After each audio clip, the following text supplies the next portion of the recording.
Now let's understand pronoun. Pronoun means સર્વનામ. સર્વ માટે વાપરી શકાય તેવું નામ. For example, I,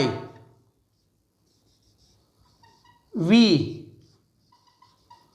you and they. Then he for boys, she for girls, it for things, yeah, animal. This way they are 7. આવી રીતે તમારે આ 7 શબ્દ સમજવાના છે. જ્યાં આઈ એટલે હું એટલે બોલનાર, એક વચન. વી મીન્સ અમે, એને પણ બોલનાર કહેવાય પણ બહુવચન. હવે આવ્યું યુ. યુ એટલે તું અથવા તમે, જેનું કામ સાંભળવાનું છે, જેને સાંભળનાર કહેવાય. એ બંનેમાં હોય, એક વચનમાં પણ હોય અને બહુવચનમાં પણ હોય. એક વચનમાં પણ હશે અને બહુવચનમાં પણ યુ જ આવે. હવે ધ્યેય,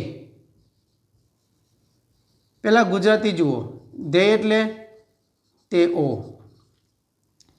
આ પહેલું અને આ બીજું. આ પહેલું પાત્ર અને આ બીજું પાત્ર પોતાની વાત મૂકીને જ્યારે કોઈ ત્રીજી વ્યક્તિની વાત ચાલુ કરે ને, ત્રીજી વ્યક્તિ બહુવચનમાં હોય, ત્રીજી વ્યક્તિ બહુવચનમાં હોય, તો આને કહેવાશે ત્રીજો પક્ષ. જો બહુવચનમાં હોય તો ધ્યેય વાપરીએ.